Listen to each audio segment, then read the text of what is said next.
Hello everybody. Business law चल रहा था बेटा हमारा, लॉ ऑफ एजेंसी जिसमें चल रहा था, और मैंने इम्प्लाइड एग्रीमेंट से एजेंसी कैसे क्रिएट होता है ये बताया था। तो आज हम आगे बढ़ रहे हैं उस टॉक में। और इस टाइम जो हम टॉक कर रहे हैं वो है, अभी भी क्रिएशन ऑफ एजेंसी चल रहा है, and that is by ratification. जो अभी का टॉपिक है हमारा वो है कि हम रेटिफिकेशन से कैसे एजेंसी क्रिएट करते हैं। इसके लिए ना सबसे पहले आपको ये सीखना है कि what is to ratify. Ratify करने का क्या मतलब है? रेटिफाई करने का मतलब है कि आप अपने आप को जिम्मेदार ठहरा रहे हो, to make oneself liable. अपनी जिम्मेदारी लेना, एक ऐसे काम के लिए जिम्मेदारी लेना जिसके लिए आप जिम्मेदार नहीं थे। तो to make oneself liable, और अच्छे से लिखूं, for what one was not liable earlier. One was not liable earlier. इसको अगर ध्यान से समझोगे तो वैसे ही समझ आ जाएगा सारा। पंच लाइन हो गई एक तरीके से कि अगर हम रेटिफाई कर रहे हैं, इसका मतलब है हम अपने आप को जिम्मेदार ठहरा रहे हैं एक ऐसे काम के लिए जिसके लिए हम पहले जिम्मेदार नहीं थे। देखो वही लिखा है मैंने, to make oneself liable for what one was not liable earlier. इसका मतलब है हम इसको अब सीधा लॉ ऑफ एजेंसी की तरफ लेके जाए तो ये हमारे एजेंट का स्कोप ऑफ अथॉरिटी था, राइट? और ये एजेंट है और ये हमारे प्रिंसिपल है एज यूजुअल। और एजेंट का ये स्कोप था, इसके बीच में रहकर उसको अथॉरिटी दी गई थी, बेटा आपने ये काम करना है, ऐसे ऐसे कर सकते हो। तो ये दायरा उसको दे दिया गया था, लेकिन उसने आउट ऑफ अथॉरिटी जाके काम किया। उसने जो काम किया वो अथॉरिटी से बाहर जाके किया। So this is is action out of authority, right? अब जब उसने आउट ऑफ अथॉरिटी किया तो प्रिंसिपल लायबल नहीं है, इस काम के लिए प्रिंसिपल इज नॉट लायबल। लेकिन अगर वो रेटिफाई कर देगा तो फिर वो एक तरीके से ये कह रहा है कि मैं अपनी जिम्मेदारी लेने को तैयार हूं। इसका मतलब है इफ ही रेटिफाइज, अगर वो इस ऐसे एक्शन को जो कि आउट ऑफ अथॉरिटी किया गया है उसको अगर रेटिफाई कर देता है, then principal will be liable. ये रेटिफिकेशन है। देखो, एजेंसी बाय एस्टॉपल और एजेंसी बाय रेटिफिकेशन में बच्चा कंफ्यूज होता है। एजेंसी बाय एस्टॉपल है, एक बार जो कह दिया सो कह दिया। इसको और उसके डिफरेंस को समझने का छोटा सा तरीका है। एस्टॉपल में आप ये समझो कि जो थर्ड पार्टी है उसके सामने शुरू से आप एक ही स्टोरी रख रहे हो। आपने थर्ड पार्टी को बोला जी ये मेरा एजेंट है, तो शुरू से ही उसके दिमाग में यही स्टोरी बनाई है आपने। आप उसने उसको एनकरेज किया ये बिलीव करने के लिए कि अगला बंदा आपका एजेंट है। बस एक स्टेटमेंट जो आपने उसके दिमाग में डाली। ऐसे ही कभी जो प्रिंसिपल नहीं था उसके लिए एजेंट बोला जी ये मेरे प्रिंसिपल है, तो भी उसने थर्ड पार्टी के दिमाग में शुरू से एक ही स्टोरी डालने की कोशिश करी, और बाद में उस स्टोरी को चेंज नहीं किया जा सकता। इसलिए हम बोलते हैं एक बार जो कह दिया, इसका मतलब एक बार जो कहा वही चलता रहेगा, दैट इज एस्टॉपल। रेटिफिकेशन ऐसे नहीं है। रेटिफिकेशन में मैं क्या बोलती हूँ, पहले कुछ बाद में कुछ पता चलता है। इसमें मैं ऐसे बोलती हूँ, जो थर्ड पार्टी है उसको पहले कुछ बाद में कुछ और पता चलता है। अगर ऐसे सीख लोगे तो कोई भी डाउट नहीं रहेगा, कुछ और पता चलता है।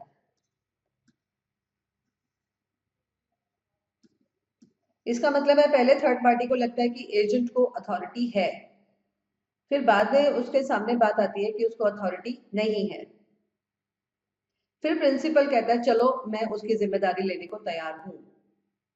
तो इस तरीके से हो रहा है।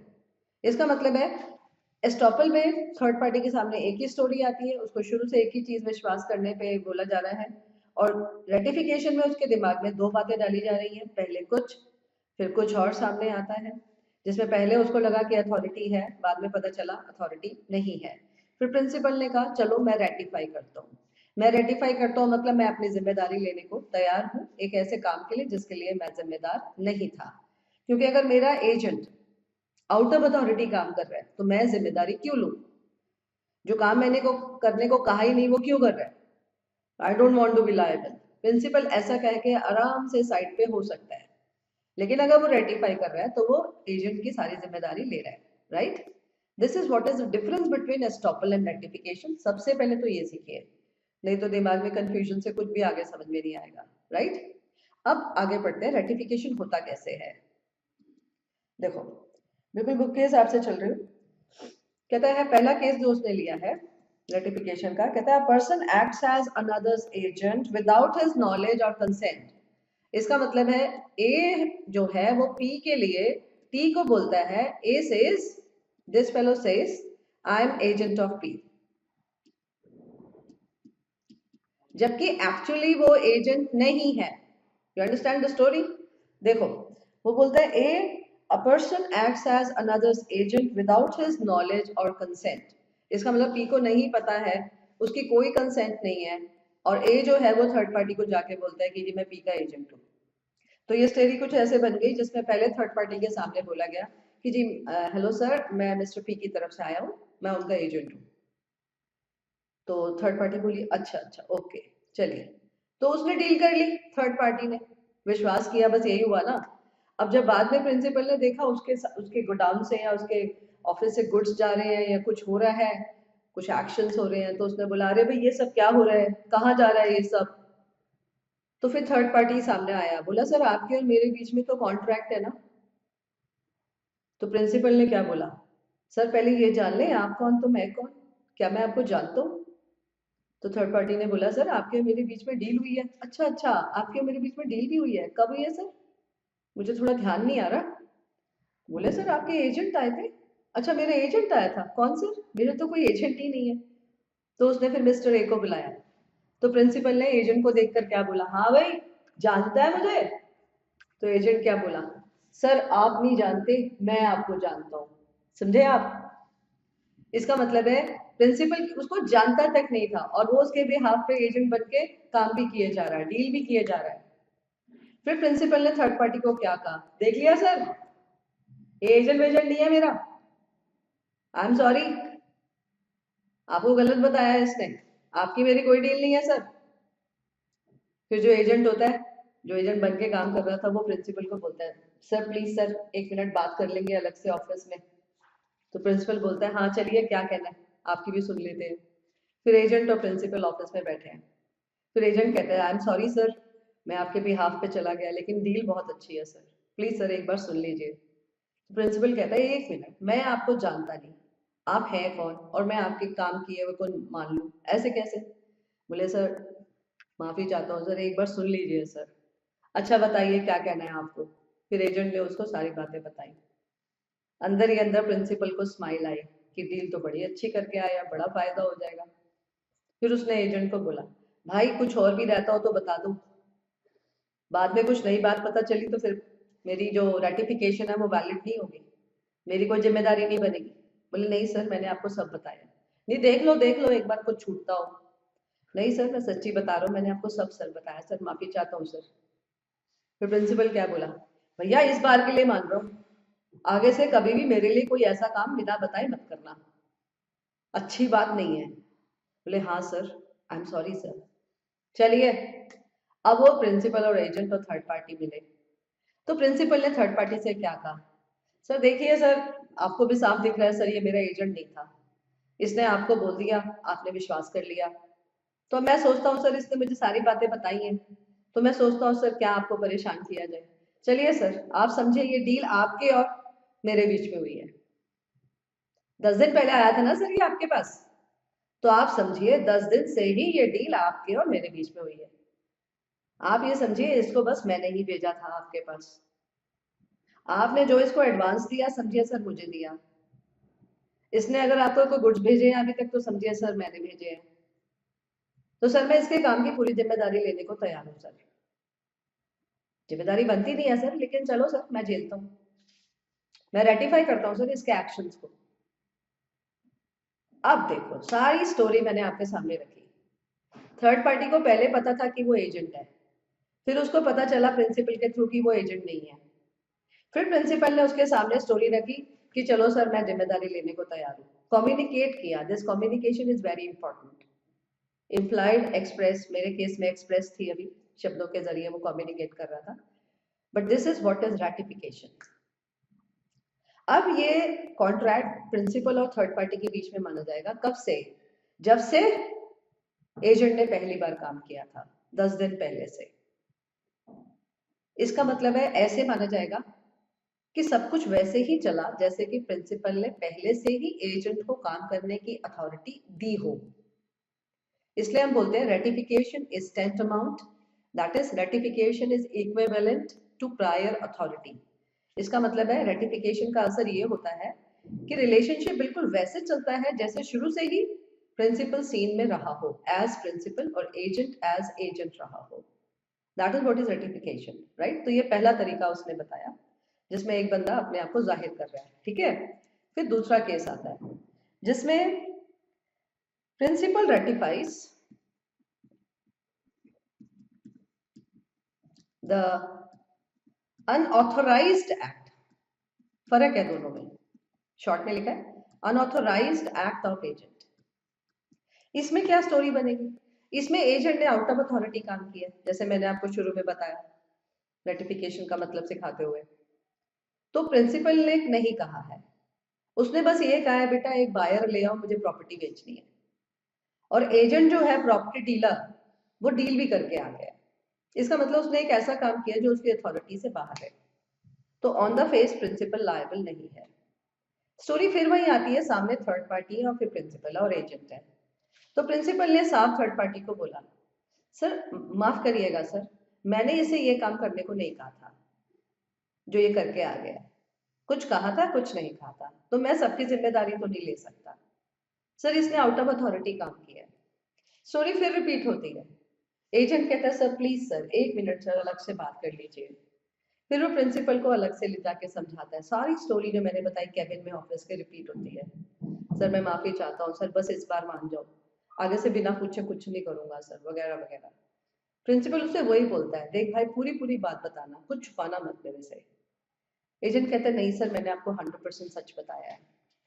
फिर प्रिंसिपल थर्ड पार्टी के पास जाके बोलता है, सर आपको भी पता है अच्छे से इसने अनऑथोराइज काम किया है, आप भी समझदार हो, मैं जिम्मेदार नहीं, लेकिन चलो सर मुझे ऐसे लगता है आपको क्यों परेशान किया जाए, मैं रेटिफाई करता हूँ। इसका मतलब मैं इसकी जिम्मेदारी लेने को तैयार हूँ, जो काम इसने मेरे से बिना पूछे किया उसकी भी जिम्मेदारी मेरी हो गई है। That is how principal is ratifying. इस केस में और पिछले केस में क्या फर्क है, उसमें वो उसका एजेंट ही नहीं है, इसमें वो एजेंट है लेकिन आउट ऑफ अथॉरिटी काम किया उसने, छोटा सा फर्क है, राइट। तो इस काम के लिए तो वो एजेंट नहीं है ना, जो बिना पूछे किया उस काम के लिए तो वो एजेंट नहीं है। That is the difference, right. उसके बाद एक उसने जो मुद्दा उठाया वो कहता है रेटिफिकेशन कैसे हो सकता है, जो मैंने आपको बताया इम्प्लाइड भी हो सकता है और एक्सप्रेस भी हो सकता है। मान लीजिए जो एजेंट है वो प्रोडक्ट लेकर आया आउट ऑफ अथॉरिटी, कहा भी नहीं था फिर भी खरीद लाया, और प्रिंसिपल ने उसको गुड्स को आगे बेच दिया। इससे क्या जाहिर हो रहा है, भैया किसी और के गुड समझ के बेच दिया क्या? अरे नहीं नहीं, ऐसे थोड़ी ना होता है, अपने गुड समझे होंगे तभी तो बेचा होगा सर ने। इसका मतलब क्या है, सर ने उसे अपना गुड समझ लिया, इसका मतलब उन्होंने एजेंट के काम को ऑथोराइज्ड मान लिया, इसका मतलब उन्होंने अपनी जिम्मेदारी ले ली, इसका मतलब उन्होंने एजेंट के काम को रेटिफाई कर दिया। That is what is implied, कि आपके एक्शन से आप जाहिर करते हैं चलो ठीक है मैं झेलने को तैयार हूँ। और एक्सप्रेस जो मैंने अभी बताया, स्टोरीज चली थी हमारी, राइट। उसके बाद इफेक्ट ऑफ रेटिफिकेशन, कहते the acts of a person binds the principal as in real contract of agency, कि जैसे प्रिंसिपल रियल कॉन्ट्रैक्ट में लायबल होता, रेटिफिकेशन से बिल्कुल वो वैसे ही लायबल हो जाता है। फिर उसने बोली रेटिफिकेशन, ये लाइन लिखती हूँ बड़ी खूबसूरत है, इंपॉर्टेंट भी बहुत है, शॉर्ट में लिखूंगी। कहते हैं रेटिफिकेशन इज टेंटमाउंट, टेंटमाउंट का मतलब है इज इक्विवेलेंट टू, उसके बराबर है। कहते हैं it is tantamount to prior authority. इसका मतलब है कि अगर हमने रेटिफाई किया तो उसका वही असर होगा जैसे हमने एजेंट को पहले से ही अथॉरिटी दे रखी हो। प्रायर मतलब पहले से ही, तो हमने जैसे पहले से ही एजेंट को कह रखा हो। इसका मतलब है जब एजेंट ने एक्शन किया और जब हम 10 दिन बाद रेटिफाई कर रहे हैं तो ऐसे माना जाएगा पिछले 10 दिन से जो भी हुआ वो प्रिंसिपल और थर्ड पार्टी के बीच में हुआ, और प्रिंसिपल उसे मानने को तैयार है, चाहे वो पैसे का आना जाना था, चाहे वो गुड्स का आना जाना था, चाहे वो सर्विसेज का था, राइट। उसके बाद जो बहुत इंपॉर्टेंट एरिया स्टार्ट हुआ वो है रिक्विजिट्स। रिक्विजिट्स मतलब रिक्वायरमेंट्स, कि अगर आप रेटिफिकेशन चाहते हैं तो कुछ रिक्विजिट्स है जिनके होने से ही रेटिफिकेशन वैलिड होता है। और सबसे पहला रिक्विजिट और दूसरा रिक्विजिट सिर्फ एग्जाम्पल से समझा जा सकता है, राइट? जैसे एक स्टोरी सुनाते हैं, फिर उसकी लैंग्वेज सिखा देंगे, वो लर्न भी करनी है आपको, ठीक है? पहले स्टोरी। एक बंदा जो है वो जाके ए है, नाम चेंज नहीं कर रही, वो थर्ड पार्टी के पास गया, बोलता है जी आई एम एजेंट ऑफ, या I am on behalf of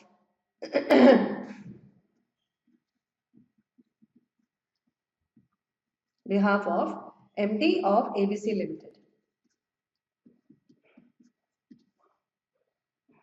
तो उसने क्या बोला कि जी मैं ABC लिमिटेड के MD के बिहाफ पर आया हूं। इसका मतलब है उसने एक डेजिग्नेशन, एक पोस्ट का जिक्र किया। और मान लीजिए ये स्टोरी जो है ये 10 अगस्त की है। जब एजेंट ने बात करी ऐसे तो वो 10 अगस्त था। और स्टोरी को प्रॉपर करने के लिए एक स्टोरी बनाते हैं, और कि 10 अगस्त को मान लीजिए एजेंट ने काम किया और 10 सितंबर को जाके रेटिफिकेशन हुआ। हर एग्जाम्पल में हम यही लेंगे, ठीक है? एक महीने बाद रेटिफिकेशन हुआ। तो ये पॉइंट ये कहना चाहता है, जो फर्स्ट पॉइंट है, कि जो एमडी है ये वाली पोस्ट इस दिन भी एग्जिस्ट करनी चाहिए और इस दिन भी एग्जिस्ट करनी चाहिए। क्योंकि एजेंट गया था 10 अगस्त को। अगर वो बोल रहे हैं कि मैं एबीसी लिमिटेड के एमडी के बिहाफ पे आया हूं, तो क्या एमडी की पोस्ट थी 10 अगस्त को जब एजेंट ने काम किया? अगर हाँ, तभी रेटिफिकेशन पॉसिबल हो सकती है। इसका मतलब सच्चाई क्या है? 10 सितंबर को एमडी की पोस्ट पक्का है, तभी तो वो रेटिफाई कर रहे हैं एमडी जो है उस टाइम। लेकिन अगर वो 10 अगस्त को एमडी की पोस्ट ही नहीं थी, उस डेजिग्नेशन का कोई बंदा ही नहीं था, वो डेजिग्नेशन ही नहीं थी, तो फिर रेटिफिकेशन वैलिड नहीं है, फिर वो वॉइड हो जाएगी, उसका कोई सेंस नहीं है। इसका मतलब है इस फर्स्ट पॉइंट में सारे एग्जाम्पल पोस्ट के आएंगे, डेजिग्नेशन के आएंगे। जैसे किसी ने बोला जी मैं वाइस चांसलर दिल्ली यूनिवर्सिटी के बिहाफ पे आया हूँ, तो that vice chancellor post has to be there on both the dates, the date the agent acted first and the date the principal ratified, that is the vice chancellor. क्योंकि दोनों दिन पे वो होना जरूरी है, नहीं तो रेटिफिकेशन कैसे हो सकता है? आप भी समझदार हैं। तो इस पॉइंट में सारे मतलब इसको समझे कैसे? पोस्ट, दिमाग में एक वर्ड रखना है, कौन सा? पोस्ट। अब इसकी लैंग्वेज सीखनी है, क्योंकि एग्जाम में तो लैंग्वेज काम आती है, राइट? वो बोलते हैं कि एजेंट को एक ऐसे प्रिंसिपल के लिए काम करना चाहिए, principal who is in contemplation. मतलब आगे पीछे का एरिया तो आपसे याद हो जाएगा, मेन वर्ड मैं सिखा रही हूँ आपको। कहता है principal who is in contemplation and is identifiable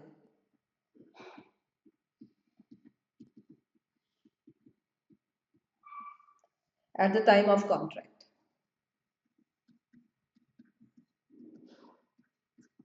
कि जब कॉन्ट्रैक्ट का टाइम था उस वक्त जो प्रिंसिपल है वो कंटेम्पलेशन में होना चाहिए।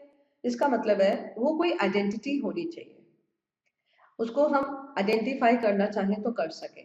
तभी वो बोलता है who is in, what is to contemplate? Contemplate होता है पहले से ही विचार कर लेना, जिसको मानकर चलते हैं। इसका मतलब है जिसको, जिस प्रिंसिपल को हम मानकर चल रहे हैं वो प्रिंसिपल वाकई ही डेट ऑफ कॉन्ट्रैक्ट पे होना भी चाहिए। उसको आइडेंटिफाई करें तो डेट ऑफ कॉन्ट्रैक्ट पे भी वो आइडेंटिफाई हो सके। जैसे एमडी की पोस्ट, वाइस चांसलर की पोस्ट, जनरल मैनेजर की पोस्ट, कोई भी पोस्ट, क्योंकि एग्जाम्पल पोस्ट का ही बनेगा और कोई नहीं बनेगा। कैसे? वो अगली लाइन से और क्लियर हो जाता है। कहता है there must be such a description, ये और भी अच्छी लाइन है। कहते हैं there must be such a description, एक डिस्क्रिप्शन होनी चाहिए। as shall amount to designation, description of the principal as shall amount to a reasonable designation of him। ये मोस्ट इंपॉर्टेंट लाइन है, to a reasonable designation of him। अब आप देखो ये दोनों लाइनें आपने लर्न करनी है, प्लीज टेक केयर। इसको भी लर्न करना है अच्छे बच्चे की तरह लिख के, इसको भी लर्न करना है अगर आप बहुत अच्छे मार्क्स चाहते हैं। तो वो क्या बोलता है? कहता है पहले तो बोलता है कि एक व्यक्ति विशेष होना चाहिए जिस दिन कॉन्ट्रैक्ट हुआ उस दिन भी he should be in contemplation and identifiable. आप बस ये 2 वर्ड्स पकड़िए, आगे पीछे का आपको अपने आप नॉर्मल इंग्लिश होगी तब भी आ जाएगा। तो ऐसे सीखिए, इन कॉन्टेम्पलेशन एंड इज आइडेंटिफाइबल, बाकी आगे पीछे बन जाता है। और यहाँ पे हम बोल रहे हैं कि there must be such a description, main word जो पकड़ना है दिमाग में, description. As shall amount, as, to reasonable designation, ये 4 वर्ड्स पकड़िए, आगे पीछे सब जल्दी लर्न हो जाएगा। वो ये बोलते हैं there must be such a description, इसका मतलब है कि हम उसकी जो प्रिंसिपल है उसकी कोई ऐसी डिस्क्रिप्शन होनी चाहिए जिससे कि उसकी कोई डेजिग्नेशन नजर आए, जैसे एमडी, जैसे वाइस चांसलर, जैसे जनरल मैनेजर, जैसे कोई भी पोस्ट। तो डेजिग्नेशन मीन्स पोस्ट। इसलिए इस एग्जाम्पल में, इस पॉइंट में सारे एग्जाम्पल किसके बनने चाहिए? पोस्ट के। कि जिस दिन एजेंट ने काम किया और जिस दिन प्रिंसिपल ने रेटिफाई किया, दोनों डेट्स पे प्रिंसिपल आइडेंटिफाइबल, उसकी कोई डेजिग्नेशन होनी चाहिए, राइट। अब जो सेकंड रिक्विजिट है इसका, उसका भी सिर्फ एक ही एग्जाम्पल आता है, the principal must be in existence, must be in existence. कब? वही at the time of contract, जब एजेंट ने काम किया उस वक्त प्रिंसिपल एग्जिस्टेंस में होना चाहिए। जैसे 10 अगस्त और 10 सितंबर एजेंट ने काम किया, और ये एजेंट प्रमोटर है। प्रमोटर किसका? XYZ लिमिटेड का। और XYZ लिमिटेड की इनकॉर्पोरेशन कब हुई? वो हुई 10 सितंबर को। इस दिन इसकी इनकॉर्पोरेशन हुई है। इनकॉर्पोरेशन मतलब कंपनी की फॉर्मेशन, है ना, कंपनी बनी है। तो अब देखो, क्या प्रमोटर कौन है? कंपनी के बिहाफ पे कंपनी को बनाया है, कंपनी के बिहाफ पे सारे डील्स कर रहा है ना, तो ही इज एजेंट। लेकिन क्या इस वक्त कंपनी एग्जिस्ट करती है? नहीं, अभी तो वो प्रमोट कर रहे हैं। तो इसका मतलब कंपनी एग्जिस्ट नहीं करती, इट नॉट एग्जिस्ट। तो फिर ये रेटिफाई भी नहीं कर सकती। इसका मतलब है as per law of agency, company promoter के इनकॉर्पोरेशन से पहले वाले कॉन्ट्रैक्ट्स को रेटिफाई नहीं कर सकती, कैन नॉट रेटिफाई। आगे जाके कंपनी लॉ में पढ़ाऊंगी मैं आपको कि लॉ ऑफ एजेंसी के मुताबिक कंपनी प्रमोटर के काम को रेटिफाई नहीं कर सकती जो उसके इनकॉर्पोरेशन से पहले हुए, लेकिन एक और एक्ट है जिसकी वजह से वो प्रमोटर के काम को रेटिफाई कर सकती है। फिलहाल लॉ ऑफ एजेंसी, तो लॉ ऑफ एजेंसी ने साफ साफ लिखा, लॉजिकली समझाया कि जिस दिन एजेंट ने काम किया था उस दिन प्रिंसिपल एग्जिस्टेंस में होना चाहिए, जबकि प्रमोटर ने जब काम किया तब कंपनी एग्जिस्ट नहीं करती थी, इसलिए कंपनी प्रमोटर के काम को रेटिफाई नहीं कर सकती है। This is quite logical, right? समझा? ओके, तो ऐसे एग्जाम्पल बनेगा, और कोई एग्जाम्पल नहीं है इस चीज का। नेक्स्ट पॉइंट पे चलते हैं, अब आसान है सारे पॉइंट्स। नेक्स्ट पॉइंट आता है कि जब एजेंट ने काम किया, दैट इज 10 अगस्त, इस दिन प्रिंसिपल केपेबल होना चाहिए, मतलब उसके पास कैपेसिटी टू कॉन्ट्रैक्ट होनी चाहिए। और जिस दिन उसने रेटिफाई किया उस दिन भी प्रिंसिपल के पास कैपेसिटी टू कॉन्ट्रैक्ट होनी चाहिए। तो 10 अगस्त को उसने काम किया, 10 सितंबर को रेटिफाई हुआ, दोनों टाइम पे प्रिंसिपल केपेबल होना चाहिए। एग्जाम्पल, इस दिन प्रिंसिपल माइनर था और 10 सितंबर को प्रिंसिपल मेजर है, तो रेटिफिकेशन वॉइड है। क्यों? क्योंकि दोनों वक्त पे, दोनों टाइम पे जब कॉन्ट्रैक्ट हुआ और जब रेटिफिकेशन हुआ, दोनों टाइम पे प्रिंसिपल का कॉम्पिटेंट होना बहुत ज्यादा जरूरी है। जब एजेंट ने काम किया था, ए ने पी के लिए काम किया था, तब वो माइनर था, इसलिए वो रेटिफाई नहीं कर सकता, राइट। उसके बाद थर्ड पॉइंट के बाद फोर्थ पॉइंट आता है। फोर्थ पॉइंट आता है सबसे इंपॉर्टेंट, जो मैंने पीछे एग्जाम्पल में भी दिया, कि जो रेटिफिकेशन है that must be with full knowledge of facts, with full knowledge of facts। इसका मतलब प्रिंसिपल अपने रिस्क पे रेटिफाई करता है, इसलिए लॉ ने एक उसका साथ दिया और लॉ ने बोला कि भैया आप एजेंट से सारी सच्चाइयां जान लो, और एजेंट की ड्यूटी बना दी कि उसने प्रिंसिपल को सारे नॉलेज ऑफ फैक्ट्स देने हैं। क्योंकि अगर कल को मान लो कोई और मटेरियल, कोई इंपॉर्टेंट फैक्ट सामने आया, तो प्रिंसिपल साफ कह देगा मेरी रेटिफिकेशन का कोई सेंस नहीं है, it is no more ratified, I am sorry, क्योंकि आपने मेरे से एक बहुत महत्वपूर्ण बात छुपाई। अगर वो बात आप पहले बताते मैं कभी रेटिफाई नहीं करता। That is the point, are you getting? इसलिए with full knowledge of facts ही रेटिफिकेशन होना चाहिए। अब इसमें एक और पॉइंट आया, कहता है लेकिन अगर प्रिंसिपल ने रेटिफाई किया है और वो अनक्वालिफाइड एक्सेप्टेंस, बुक की भाषा यूज करती हूँ, अगर उसने अनक्वालिफाइड एक्सेप्टेंस दिया है, हाँ, अनक्वालिफाइड एक्सेप्टेंस का क्या मतलब है? अनक्वालिफाइड का मतलब है विद अनकंडीशनल। अनकंडीशनल का मतलब है उसने एक तरीके से ये बोला है कि जो होगा देखा जाएगा, कि जो होगा देखा जाएगा, ऐसे दिमाग में सेट कर लो। इसका मतलब है जब प्रिंसिपल थर्ड पार्टी से बात करता है रेटिफाई करने की, तो वो ये कहता है सर इसने मुझे बातें बता दी है, चलो जो होगा देखा जाएगा, मैं मानने को तैयार हूँ। अगर उसने ये बोल दिया जो होगा देखा जाएगा, इसका मतलब है जो होगा, इसका मतलब कुछ और भी होगा जो मुझे मालूम नहीं है, तो देख लेंगे, इसका मतलब मुझे किसी बात से कोई फर्क नहीं पड़ता। इसका मतलब है अगर फुल नॉलेज ऑफ फैक्ट्स में कमी है, does not matter, I am ratifying forever. इसका मतलब है ये डील अब 100% वैलिड रहेगी, चाहे कोई भी नई नई बातें मेरे सामने आए। तो अगर प्रिंसिपल खुद से ही ऐसे बड़ी बड़ी बातें कर रहा है कि सर जो होगा देखा जाएगा, I give you unqualified acceptance, तो फिर तो नेचुरल रेटिफिकेशन वैलिड ही रहेगा, फिर भले एजेंट ने कोई इंपॉर्टेंट बात उससे छुपाई हो रेटिफिकेशन से पहले, दैट डजंट मैटर, राइट? कहता है एक लाइन सिखाओ आपको ताकि आपको मुश्किल ना हो। कहता है no valid ratification can be made by a person whose knowledge of facts is materially defective। जब हमने बोला नॉलेज इज मटीरियली डिफेक्टिव, इसका मतलब है उसकी नॉलेज में कुछ डिफेक्ट है, और मटीरियल डिफेक्ट है, बहुत बड़ी बात है जो उसको नहीं पता है, फिर रेटिफिकेशन वैलिड नहीं होती है।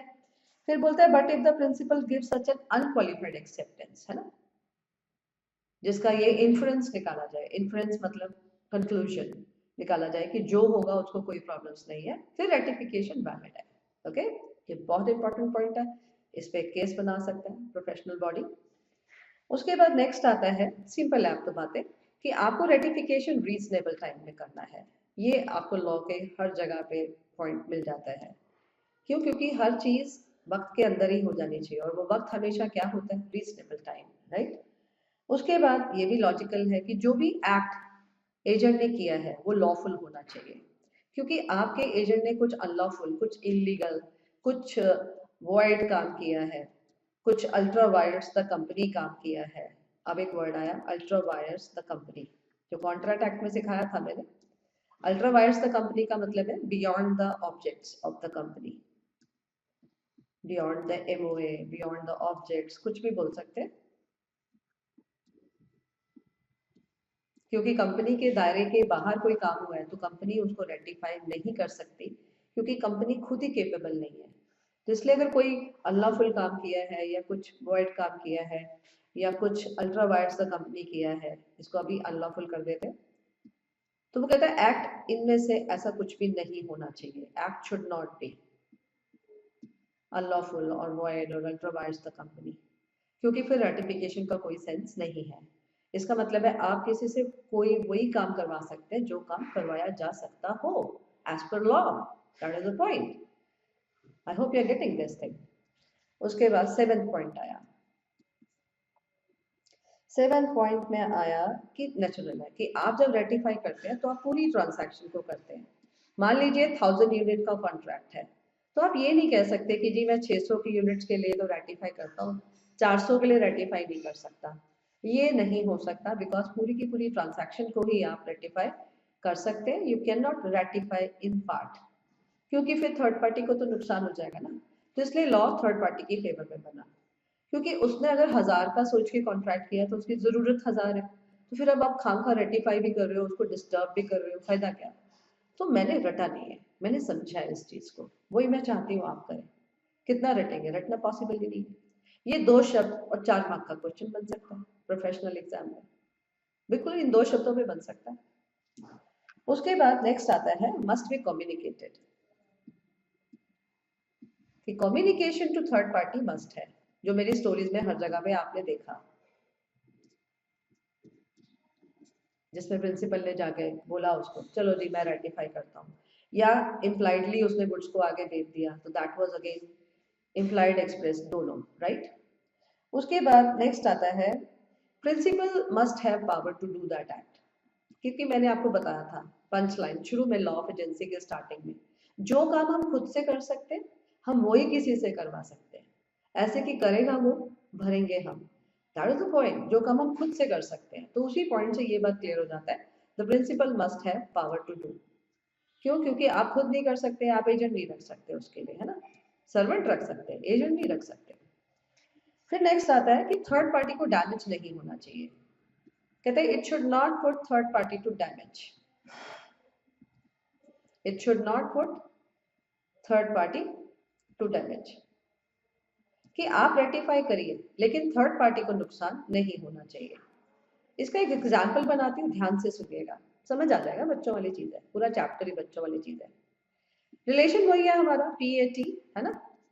अब इसके पास एक प्रॉपर्टी है जिसको उसने शैटल बोला या चैटल बोला, जो भी है, तो दिस इज इमूवेबल प्रॉपर्टी, तो हम इसको इमूवेबल प्रॉपर्टी बोलते हैं। इसके पास इमूवेबल प्रॉपर्टी है, he has immovable property of P, ठीक है, लीज पे ले रखी हो या जैसे भी, उसके पास इमूवेबल प्रॉपर्टी है। अब एजेंट जो है वो T को जाके बोलता है कि जी प्रिंसिपल कह रहे हैं आप उनकी प्रॉपर्टी खाली कर दीजिए, रिटर्न द प्रॉपर्टी या उसको वेकेट करिए, जबकि प्रिंसिपल ने उसे करने को नहीं कहा है। या स्टोरी को चेंज करते हैं, दो केस बनाते हैं। मान लीजिए P ने ही A को बोला कि जाओ बेटा इसको जाके बोलो कि मेरी प्रॉपर्टी खाली करे, ठीक है, इसने इसको बोला vacate the property,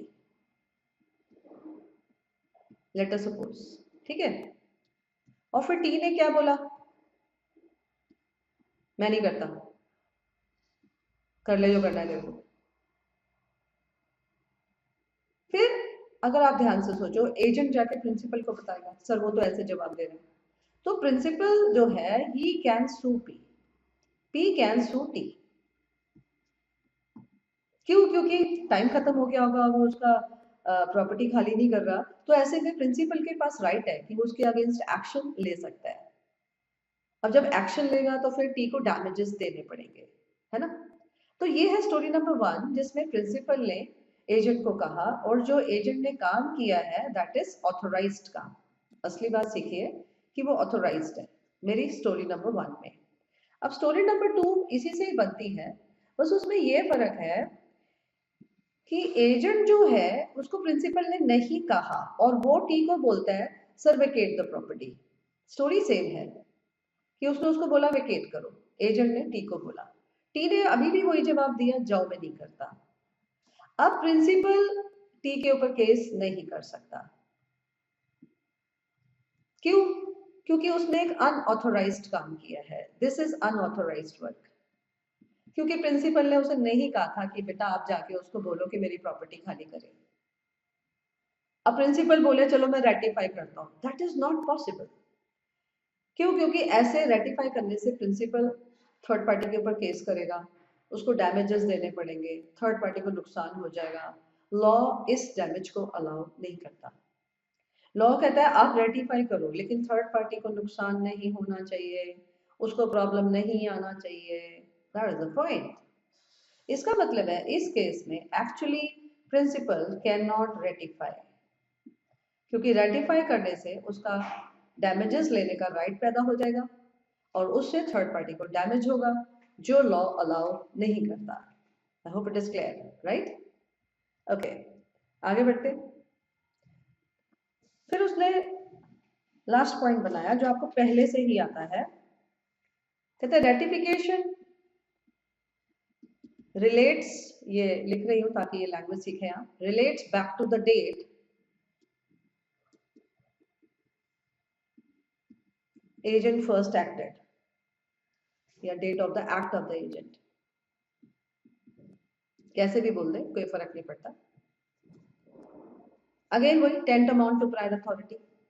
relates back का क्या मतलब है कि रेटिफिकेशन का असर ये होता है कि जिस दिन एजेंट ने काम किया उस दिन से ही रिलेशन स्टार्ट हो जाता है, प्रिंसिपल एजेंट और थर्ड पार्टी का। इसका मतलब है it is equal to prior authority, it is tantamount to prior authority, right. ऐसे माना जाएगा कि इन 10 दिन में या एक महीने में, 10 अगस्त से 10 सितंबर एक महीना, इस एक महीने में जो भी हुआ वो प्रिंसिपल और थर्ड पार्टी के बीच में हुआ, क्योंकि वो रेटिफाई कर रहा है, राइट। यहां जाके ये पॉइंट भी खत्म होता है बेटे मेरे। अब क्रिएशन ऑफ एजेंसी का लास्ट पॉइंट आता है, छोटा सा, bye operation of law. Bye operation of law में इसने जो एग्जाम्पल दिया है वो प्रमोटर्स का दिया है कि प्रमोटर्स जो है वो कंपनी के एजेंट हैं, लेकिन कंपनीज एक्ट में जाके आप पढ़ेंगे प्रमोटर्स कंपनी के एजेंट नहीं है। लॉजिक आप पढ़ चुके हैं, यहीं पर ही पढ़ चुके हैं कि कंपनी प्रमोटर के काम को रेटिफाई नहीं कर सकती है। इसका मतलब एग्जाम में आया तो मेरे हिसाब से आपको यही आंसर लिखना चाहिए कि प्रमोटर कंपनी का एजेंट नहीं है, क्योंकि कंपनी उसके इनकॉर्पोरेशन से पहले के कामों को रेटिफाई नहीं कर सकती है, राइट। सो मैं तो यही कहूंगी कि आप उसको ये एग्जाम्पल कोट ना करें ऑपरेशन ऑफ लॉ का। अगर ऑपरेशन ऑफ लॉ का एग्जाम्पल कोट करना ही है तो पार्टनरशिप फॉर्म करें, वो सही है, क्योंकि पार्टनर्स के बीच में आपस में म्यूचुअल एजेंसी होती है, और ऐसा किसने कहा है? लॉ ने कहा है। पार्टनरशिप में हम पढ़ते हैं एबीसी की पार्टनरशिप है, ए ने काम किया तो लायबिलिटी एबीसी की। क्यों? They are agent and principal of each other. जो काम कर रहा है वो एजेंट हो जाता है, बाकी पार्टनर्स प्रिंसिपल हो जाते हैं। तो ये रिलेशनशिप किस वजह से पैदा हुआ? Bye operation of law. Which law? Partnership act. तो मेरे हिसाब से ये एग्जाम्पल इसमें बेटर देना है, राइट। इसके बाद नेक्स्ट टॉपिक स्टार्ट होता है बेटे मेरे, वो अगले लेक्चर में लेंगे, ठीक है। Okay, bye bye.